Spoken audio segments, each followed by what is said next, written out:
The unfortunate thing for them here in this series, they have the disadvantage because Detroit has the home court.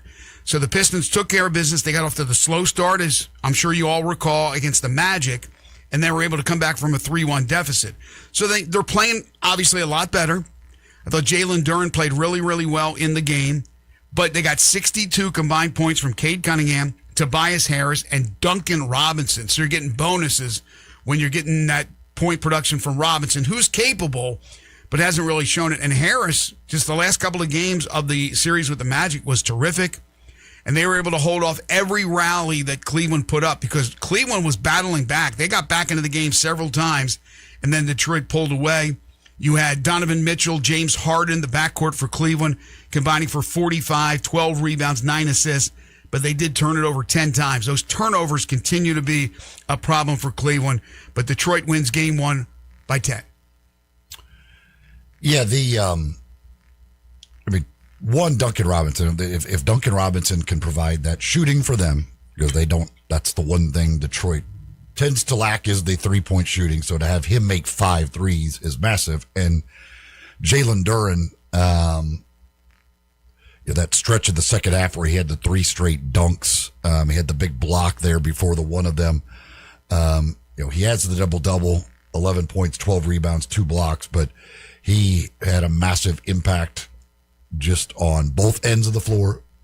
And again, especially in that key situation there where he had the 3 straight dunks was amazing. And Jared Allen just was, if you can eliminate Jared Allen and the early foul trouble, everything else, I mean, Jared Allen just became a complete non-factor in the game. And so that up front, if Duren outplays Jared Allen that badly, then it's a massive advantage for Detroit. Well, if you remember, Allen was so good in Game 7 of the Toronto series, but in this game, you're correct, non-factor, just 18 minutes, 2 points, 3 rebounds, whereas Jalen Duren played 35 minutes, stayed out of foul trouble, had 11 points, had 12 rebounds for a double-double, added a couple of blocks, 4 assists. So Duren was really, really good.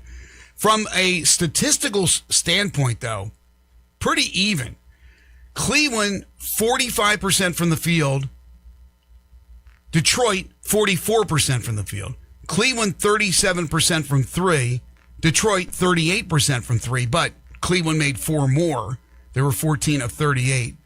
From a rebounding standpoint, Detroit out-rebounded Cleveland 45-41. So the numbers were pretty even. You just had some really special individual performances. Well, the free throw line was the big difference. The free throw line, oh, God, yeah. You're right, I didn't even notice that. Cleveland couldn't get to line. Detroit, 27 of 35, wow. And the points from turnovers was big for Detroit last night, too. Yeah, I don't have that in front of me. So what were they? Do you have like 21-12 Detroit? Yeah, that's a big difference maker.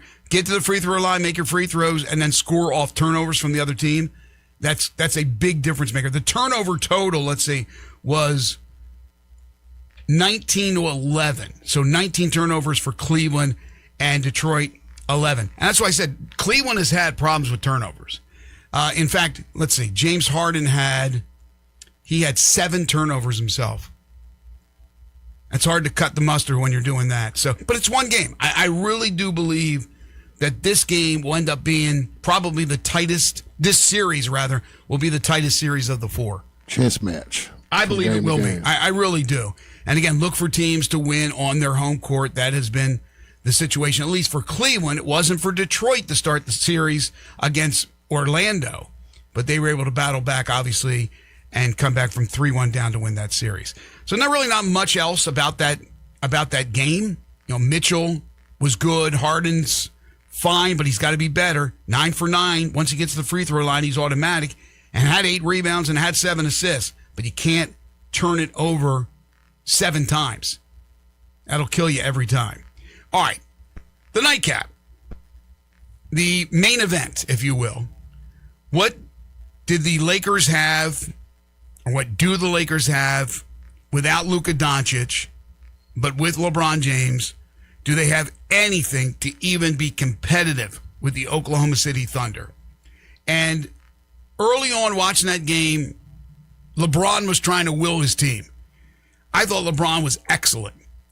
And the Lakers had a strategy. J.J. Redick had a strategy to try to limit Shai Gilgeous-Alexander, double him, frustrate him. It's hard to frustrate the MVP. And he was limited. Only 18 points. I say only 18 because he's used to scoring 30 a game. 8 of 15 from the field, so not a ton of shots, but he hit a good percentage of them. But they forgot to defend Chet Holmgren, who was a man-child out there. And he set the tone early for them. He ends up with 24, 12 rebounds, 3 blocks. But then you start to get to the depth of the Thunder. Player after player coming off the bench. Remember, they don't have the all-star Jalen Williams. They throw in A.J. Mitchell, the young guy. He goes for 18. Remember, they picked up Jarrett McCain from Philadelphia. And it's still a head-scratcher for many. McCain hits 4 or 5 threes, has 15 points. Oh, you bring all the other dudes off the bench, the Isaiah Joes, the Kason Wallaces. You bring Caruso's a great defensive player. On and on. They're literally 12 deep. And remember, they got injuries. They're unstoppable. I thought the Lakers did a pretty good job early on. They ran out of steam. They lost by 18. Thunder ended up covering that big, 15.5-point spread? They covered it. And they covered it with really relative ease in the second half. Lakers never really threatened. Again, if Luka's there, they give him a little bit of a battle, but they're still not beating Oklahoma City. I just don't see it. The unfortunate thing about the NBA playoffs, which I think, again, are so much better than the NBA regular season, because dudes care and they play hard and it's physical and the officials let them play for the most part. They let things go. But I think this is already predetermined, not from a cheating standpoint, that we know Oklahoma City is going to repeat. I don't see anybody dethroning them. And that makes it a little bit disappointing knowing that I think everybody's playing for second. Well, the thing with Oklahoma City, again, is just, we talk about so much. They are so good on the defensive end. They can be overwhelming on the defensive end with the number of guys they've got that are great defenders, their ability to switch, everything else. Holmgren at the back to try to as a rim protector. Offensively, it was a very ho-hum game. Again, I think the Lakers, that the running, getting the ball out of SGA's hand, they got 7 turnovers out of him, which is you don't ever see really from him. They certainly frustrated him and did some things that worked. I agree. But you only scored 90 points. Now, if Austin Reeves is going to go 3 for 16 from the field or whatever it was it 3 for 16? I think it was 3 for 16. If he's going to go 3 for 16, 5 from 3. They have no chance. Anyway, but because when you do get looks against Oklahoma City, you better make them. And they weren't able to do that. Reeves struggled from the field. Marcus Smart struggled from the field. Luke Kennard has now disappeared again. He's kind of turned back into the Grizzlies. He just doesn't get shots. Yeah, they shot only 41% from the field. But in Oklahoma City, they force turnovers. When they get turnovers, they generally turn them into points in a hurry. They're just it's overwhelming what they can do defensively. And the Lakers made the run there in the second half and got it. I think they got it to 4. And then immediately it's like a 7-0 run to push it right back to double digits. There's even on a night where SGA was certainly by his standards, average at best, and they weren't great, because of turnovers, other things, they still end up shooting 49% from the field. They shoot 43% from 3. They go 11 of 12 at the free throw line, and they win by 18. It's just they are pretty much a well-oiled machine. Well, I agree with you. I thought it was a pretty average to maybe slightly above average performance by the Thunder. And you just rattled off the shooting numbers, all better than the Lakers. And then you throw in the defensive stats, all better than the Lakers. Rebounds, blocks, steals were even at 8. But fast break points, 48-14 Oklahoma City. Every category basically was Oklahoma City. And again, this is not playing their best, and it's not a full roster. Now, again, granted, the Lakers don't have Luka Doncic, their best player, and one of the best players in the league. I still, J-Ham, don't think it's going to make much of a difference. Maybe if Luka's in there They get one win, but that's about it. I mean, they're competing. Even with what they went out with last night, it didn't end well. You had guys that didn't play well, but they did some things well in terms of being competitive. Marcus Smart did a great job, as you guys mentioned, in terms of just stalking SGA, putting them in uncomfortable spots, making them turn, assisting him in turning the ball over.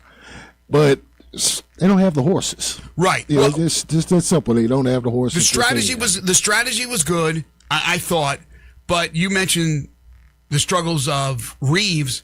Smart was 4 of 15. So the two guys that started in the backcourt for the Lakers, Smart and Reeves, were a combined 7 for 31. And that ain't cutting the mustard either. I mean, LeBron's doing his thing the best he can. He's unbelievable. He set the tone early for the Lakers. They got out to a 7-0 lead. He had 27 points, 12 of 17 from the field, 6 assists, 4 rebounds. Hachimura at 18, he did some good things. Ayton had a double-double with 10 and 12. But you got nothing basically from the bench. Kennard got you 7. And then the two starters in the backcourt shot the ball horribly. And that's where a big difference when Doncic is in there. Although Doncic could, it's a high volume shooting and sometimes has an off night, but most of the time he's scoring you 35, 40 points, and you're going to be in games a lot more with Luka in there than without him. Lakers don't have a prayer to maybe even win a game, in my opinion, without Luka. With Luka, like you said, more competitive, still win. This is just a well-produced, put-together, assembled team by Presti with a really good young coach, guys that are not in it. It doesn't appear that any of them are in it for themselves, even SGA, that they're all team players. Holmgren set the tone yesterday. Gosh, and again, you don't even have an all-star in Jalen Williams. And I am very glad that we never got to see a shot of Jared Vanderbilt's finger. Oh, I know. I turned away. I did, because I know my finger. I turned completely away. They said the bone broke skin. They had to get stitches because the bone broke through the skin. You need more than stitches, don't you, for that? When you're talking bone going through the skin, the first thing I thought about was Kevin Ware. When he snapped his knee. Oh, yeah. It was like, oh, my God. Yeah, bone through skin, no, not good. My finger was 90 degrees, the bone broken, but it wasn't sticking out of the skin. That reaction by the Oklahoma City guys was just like, it was just crazy. They were just like, you could see guys just like ready to throw up. Like, it's weird. Right? For a finger, you don't expect that. Like, again, when it's like an ankle, something like that, like that's where you expect it. You don't expect that type of reaction just over a finger injury, but it had to be, he might be Lionel Hollins in his future. Hey, brother, I showed my finger to people. Like, I have pictures of it before the operation. Even after the operation is not great, but it looks better. It just doesn't do the function of a finger. And I make people sick too. So I know all about the finger. I mean, that's one category. I mean, I can understand where Jarrett Vanderbilt's coming from. But again, Thunder in control, even just one game into the series, as we expected. Pistons, Cavaliers, they'll resume both those series tomorrow. Tonight, though, Sixers, Knicks, Timberwolves, Spurs, second game in their series, respectively. Do the Sixers one day off enough to get the energy back? Because they certainly lacked it in game one against the Knicks. Probably not all the way. I think they'll play a little better. Knicks will win. They're at home. Probably won't see Philly have some real life until this weekend when they're back at home themselves. But I think they'll start out and play a little better. They may try to make it a little bit more muddy because they don't really have their full legs. They'll probably be their best option to do so. But, just go play. I think it's important for them to get out there and play well even if they lose. Just go out there and be a lot more competitive than they were in game one. And then even though they lose, still feel good about themselves down 0-2 because they hadn't lost a game at home yet, right? They say a series doesn't start until a visiting team wins on the opponent's home court. Well, again, to what J-Ham just said, even if they lose this game, they go back home, they're refreshed, they feel better. But it's a quick turnaround, and the Sixers got to figure it out. You got to gut it out now because there's no tomorrow. So I don't know. I expected that series to be a real good one. I didn't like what I saw in game one.